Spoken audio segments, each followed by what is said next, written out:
My career in real estate started when I was 13 years old. My uncle was a builder in Fountain Hills. You know Scottsdale very well. He was building homes. It was like, and I was mesmerized about timing, because in real estate, timing is very important, right?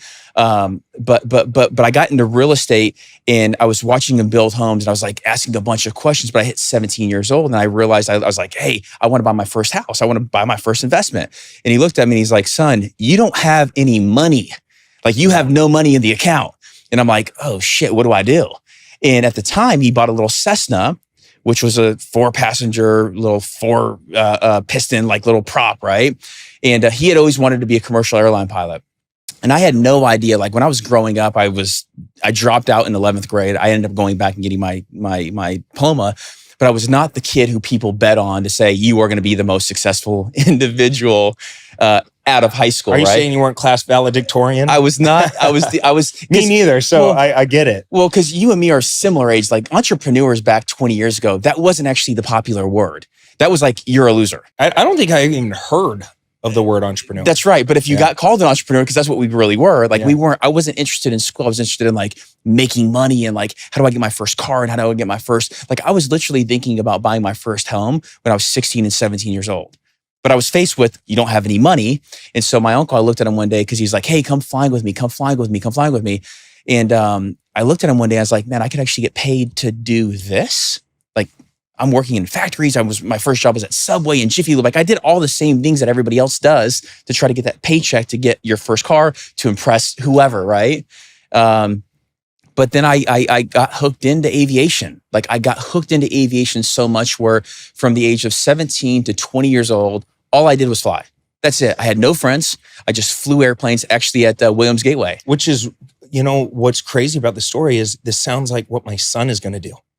Hudson he nowadays you can play video games where you have like the whole setup of like to be able to fly planes, like the simulators and stuff. He loves it. If you ask that kid what he wants to do, he says, I want to be a pilot. Interesting. It's weird. So you were just bit by that bug. He's 14. He's 14, yeah. So you just got bit by the bug when you saw the plane and you were like, you know what? I'm going to nerd out on this and do this. Well, I was always fixing things, right? Like I was racing cars and I was building engines and helping him. Like my brother would wreck his car or wreck his motorcycle. And I'm the one who was helping my uncle fix things. And so what's the ideal scene of moving from motorcycles to cars to airplanes? And actually it was interesting. I wasn't a pilot at the time, but I was telling people that I was wanting to become a pilot. And the way that their eyes lit up, there was something unique about it. When I told people I'm training to become a pilot, there was an instant, not just respect, but like infinity, like, wow, like that's so crazy. That's so cool. Like, what's it like? And it really opened up a lot of cool conversations. I was like, man, I'm hooking into something that's just bigger than me. Because aviation's a trip.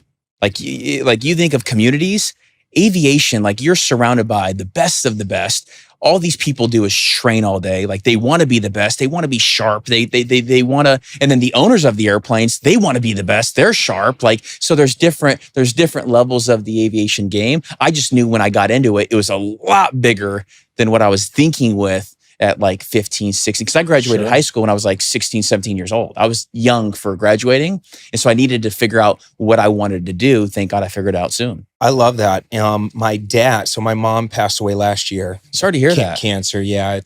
I fucking hate cancer. God. It's the worst. It's the worst, man. Somehow I skirted through life and nobody close to me passed away that I really loved or cared about. Yeah.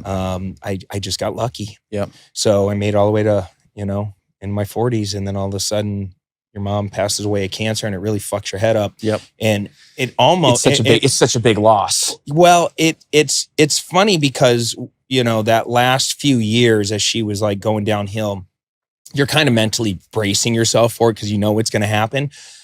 It's not losing my mom that was as hard as my dad who was left and how destroyed he was. 50-year marriage.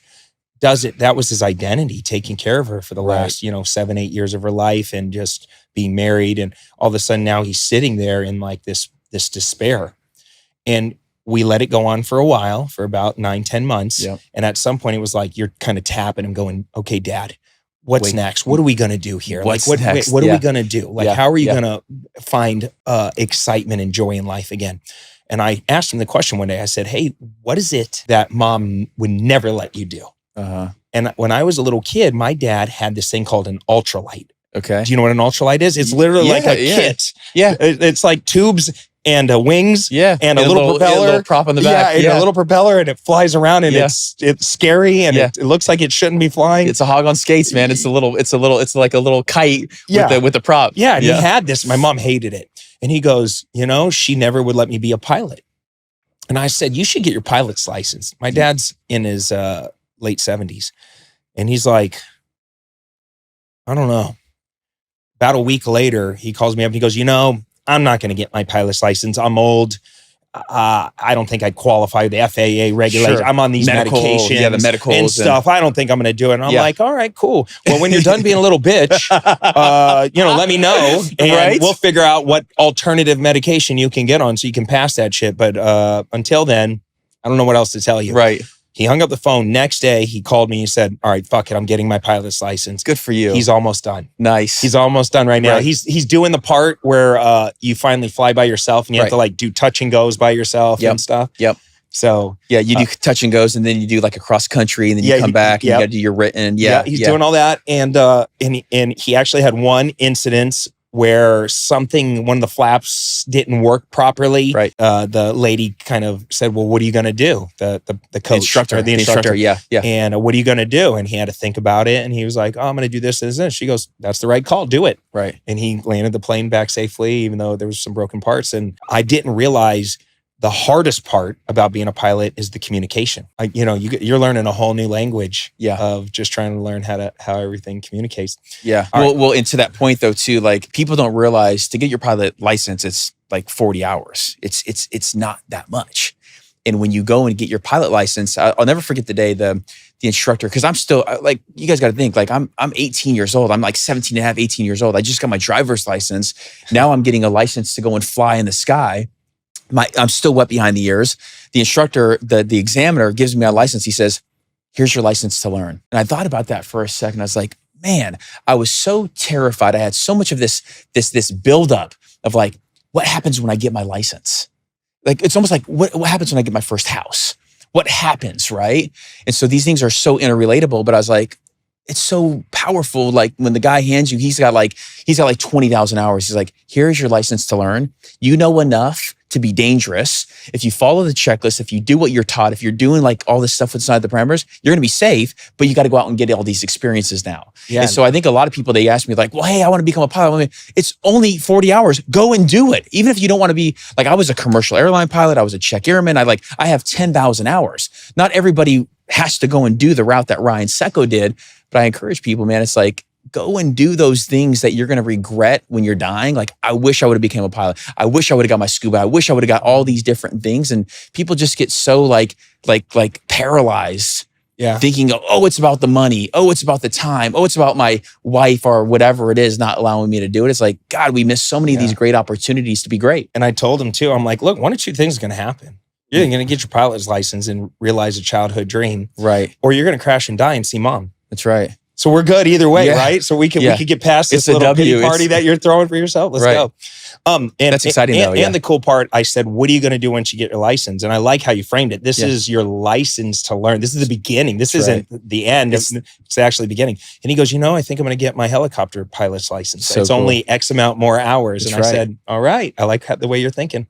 Because it's those stacks though. It's the stacks. Like once you get your first home, once you get your pilot license, you're like, well, it's not really that far to get my instrument. It's not really that far to get the commercial. It's not really that far to get all these like these additional steps. It's powerful, man. I love that. Yeah. How did you then? So you got your original pilot's license. You're starting to learn all these other things. Yep. How did you transition to getting into real estate? So I was 20 years old and I was an instructor. So I was like teaching your dad how to fly, right? Because you have to build your time. When I was 21 years old, which is the youngest you can be to become a commercial airline pilot and fly for the airlines, I got hired on.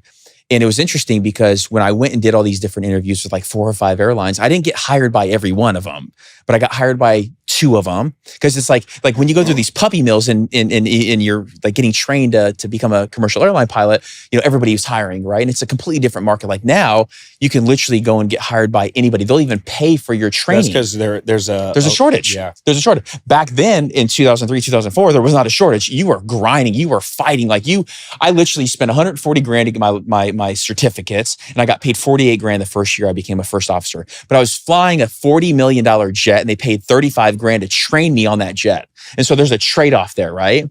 So I did that, and thank God I was young because I was traveling all over the place and I was flying all over the place. But I really, so you're doing really private aviation? No, I'm doing United Express. I'm doing a 70 passenger jet that's painted United. Okay. That was based out of Chicago O'Hare, and I lived in Scottsdale. Are you single at this time? For sure. Oh, I'd be banging every stewardess. Yeah. The good looking ones. Well, I should clarify, not every stewardess. Well, what the chief pilot told me? He says, son, let me give you a bit of advice, okay? You're a good-looking kid. There's good-looking flight attendants. Don't dip your pen in company ink. Oh, that's probably true. Well, I said, God, it's so tempting. I've had some friends that are pilots for like Southwest and everything, and they put you up in these like houses and rooms and stuff where there's multiple pilots and they're trading in and out, and they're raunchy, man. They told me some good war stories. Oh yeah, just being on the road. Yeah, crash pads are not good. Not good. It really pushed me to become like better and make more money, because at 25 years old, I started talking about real estate, right? So I'm grinding it out. I'm flying every single day. I'm finishing up my degree. I'm doing all this stuff, right? To get ahead, to build my cred. Like in a pilot world, the only way you add value is it's the amount of time you have flown. So when I go to apply for Clever Investor Airlines, right? You're going to ask me, how much time do you have?